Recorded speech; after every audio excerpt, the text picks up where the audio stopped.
그러니까 저는 고려 11 행정사 사무소의 임현 행정사입니다. 오늘은 음주운전을 하던 중에 경찰에 적발이 되었을 때 음주 수치가 구체적으로 명확하게 특정이 되어야만 음주운전이 성립되고 처벌의 대상이 되었는데, 이러한 음주 측정을 하는 방법이 호흡 측정기에 의한 방법과 그 다음에 체열에 의한 방법이 있습니다. 그래서 운전자가 호흡 측정기에 의한 음주 수치에 대해서 불복하고자 하는 경우에 체열을 요청하게 되면 체열의 방법에 의해서 혈액을 채취해서 그 혈액 감정 결과에 따라서 적용되어질 음주 수치를 이제 산출하게 됩니다. 그래서 오늘은 음주운전을 하던 중에 음주운전 혐의로 경찰에 적발되었을 때 체열을 한 상태, 그 상태의 그 법적 책임과 그 체열 결과가 나왔을 때 법적 책임에 대해서 언론 보도된 사실관계를 토대로 해서 쟁점 중심으로 살펴보도록 하겠습니다.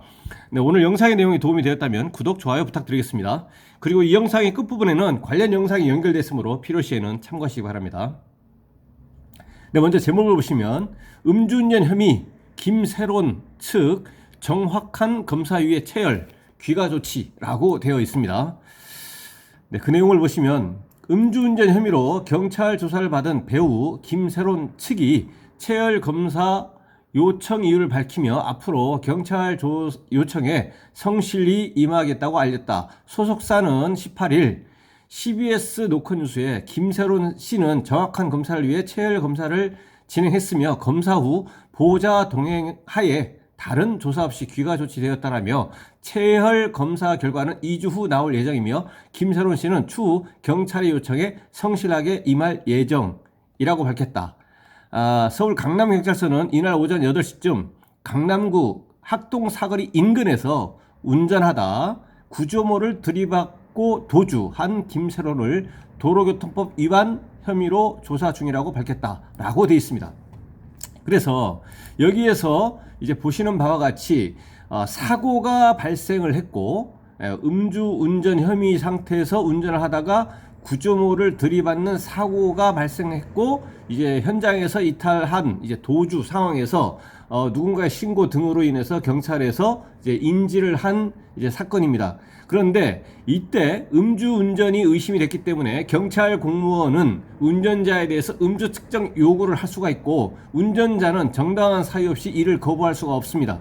거부하게 된다면 음주 측정 불응, 음주 측정 거부, 음주 측정 불응의 혐의로 별개의 이제 범죄가 이제 성립이 되는데, 여기에서 운전자가 경찰 공무원의 음주 측정에 응하기 위해서 경찰에서는 음주 감지기를 사용하고 그다음에 호흡 측정기를 사용하게 되는데, 특히 사고가 발생을 했거나 또는 사고가 발생하지 않는다고 하더라도 정확한 음주 수치를 측정하기 위해서 운전자는 혈액을 채취해서 그 감정에 따른 그 수치를 적용을 받기를 희망한다. 정확한 음주 수치를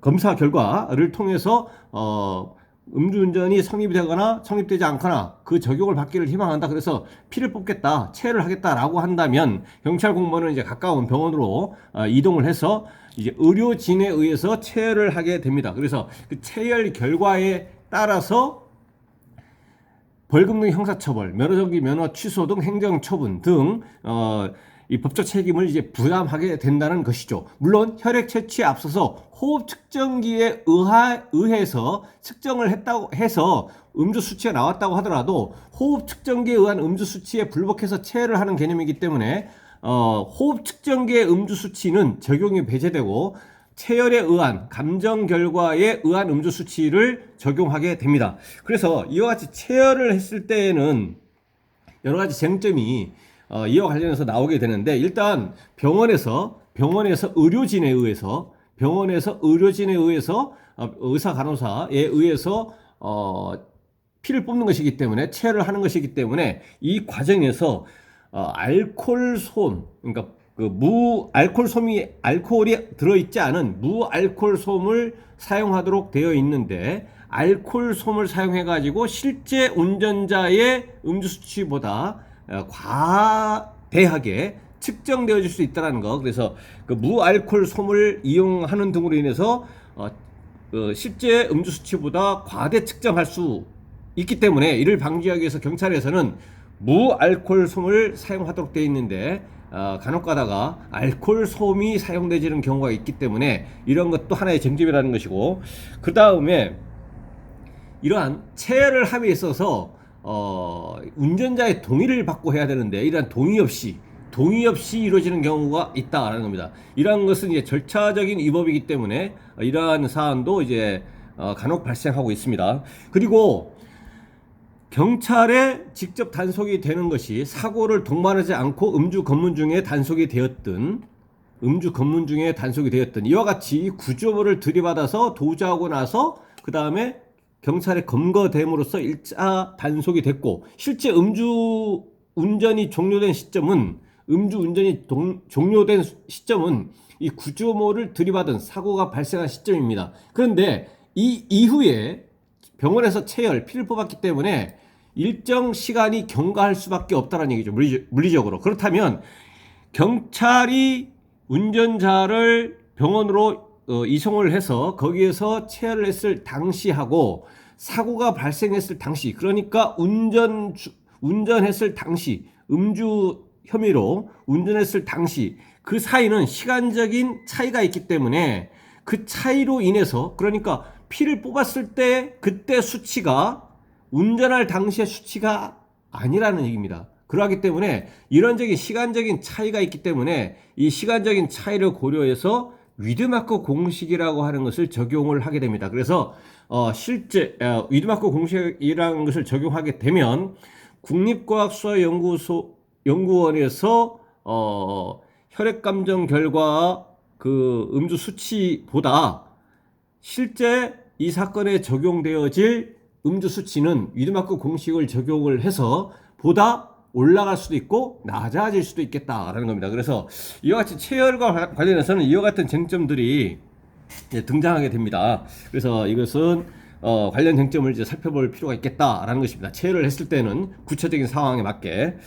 네, 그리고 이제 보시면 경찰은 비틀거리며 운전하는 차량이 있다, USB 차량 구조물을 들이받았다는 등의 신고를 수차례 받고 출동했다. 경찰은 김세론을 대상으로 음주 측정을 하려 했으나 김세론은 체해를 원한다는 입장이어서 병원으로 이동했다. 그러니까 경찰 공무원이 운전자에 대해서 음주 측정 요구를 했더니 운전자는 음주 측정 거부 또는 음주 측정 불응을 해서 음주 측정 거부죄, 음주 측정 불응죄가 된 것은 아니고 음주 측정 요구에 그에 응하면서 다만 바로 호흡 측정기보다는 체열을 하는 것이 정확하기 때문에 체열을 희망한다라고 했더니 경찰 공무원은 병원으로 운전자를 이제 이동시켜서 병원에서 의료진에 의해서 체열을 하도록 했다라는 것입니다. 그래서 김세로는 현재 넷플릭스 오리지널 시리즈 사냥개들을 촬영 중이다라고 되어 있는데요. 여기에서 이제 체열을 했을 때의 쟁점은 그렇다는 걸 말씀드렸고요. 그 다음에 여기서는 이제 구조물을 들이받고 도주를 했습니다. 구조물을 받고 도주를 했다. 이것은 이제 도로교통법상의 사고 후 미조치, 통상 얘기하는 대물뺑소니 혐의인 것이고요.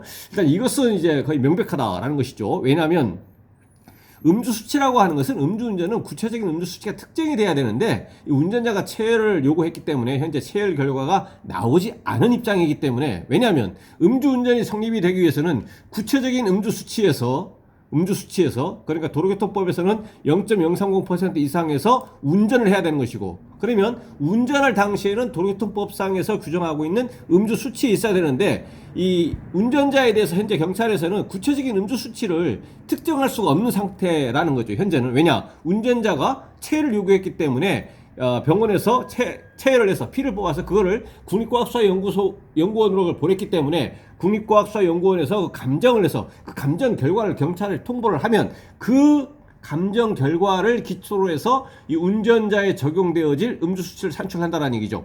그러니까 국립과학수사연구원에서 회신된 통보되어진 그 혈액 감정 결과, 그 수치가 그대로 적용이 될 수도 있고, 또는 아까 제가 말씀드린 것처럼 위드마크 공식을 적용해서 올라갈 수도 있고 내려갈 수도 있다라는 것입니다. 그래서 현재는 음주 수치가 정확하게 얘기하자면 음주 수치가 특정이 된 것이 아니기 때문에 음주운전이 성립된 것은 아니죠. 왜냐?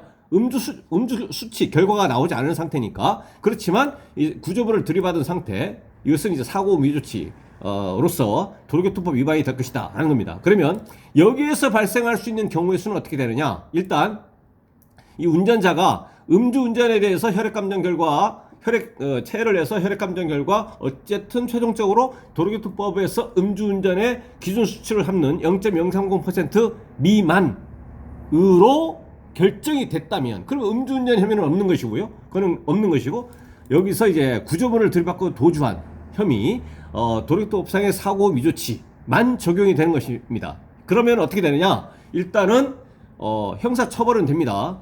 그래서 일반적으로 한 200만 원 정도의 벌금형, 약식 명령에 의해서 벌금형이 나오게 되고, 그 다음에 안전운전 의무 위반 10점, 그 다음에 사고 미조치 면허벌점 15점 해서 총 25점의 면허벌점이 부과되고, 이 면허벌점은 3년 동안 관리가 되는데, 특히 1년 동안은 121점 이상 또는 201점 이상 또는 2년 누산에서 201점 이상, 3년 누산에서는 271점 이상이 되면 벌점 초과를 원인으로 해서 면허 취소 플러스 면허 취소 결격기한 1년이 되기 때문에 면허벌점 관리에 주의해야 되고, 특히 이것은 취소의 경우고 면허 정지의 경우는 40점만 되면, 40점 이상이 되면 1일점의 원칙에 의해서 40점이다 그러면 40일 정지, 50점이다 그러면 50일 정지, 이렇게 면허 정지가 될 수도 있습니다. 그래서 여기서는 구조물을 들이받고 도주한 여기까지는 이제 면허벌점 25점이 부과될 것이기 때문에 면허벌점 관리에 유의할 필요가 있겠다라는 것이고요. 그다음에 음주운전으로 성립이 되는데, 그 수치가 0.030% 이상 0.080% 미만이라고 하면 통상적으로 얘기하는 면허 정지에 해당하는 수치입니다. 이 경우에는 이것만 면허 정지에 해당하는 수치, 구체적으로 지금 나오지 않은 상태이기 때문에 0.030% 이상 0.080% 미만이라면 100만 원에서 500만 원 정도의 벌금형이 예상이 되고, 그리고 이 경우에는 면허 정지, 100일 정지였었지만 물적 피해를 야기하고 도주한 이것 때문에 결과적으로 면허 취소가 됩니다. 벌점 초과로. 왜냐하면 음주운전을 원인으로 해서 0.030 이상 0.080% 미만이라고 하더라도 100일 정지, 그래서 100점, 면허벌점 100점을 받게 되고, 구조물을 들이받고 도주한 거, 아까 말씀드린 것처럼 안전운전 의무 위반 10점, 그 다음에 사고 미조치 15점 해서 125점이 이상, 125점이 돼서 1년 누산물점 121점 이상이 됨으로써 벌점 초과를 원인으로 면허 취소가 되고, 그 면허 취소 결격 기간은 1년이 된다라는 것이죠. 그래서 면허 취소 1년이 됩니다.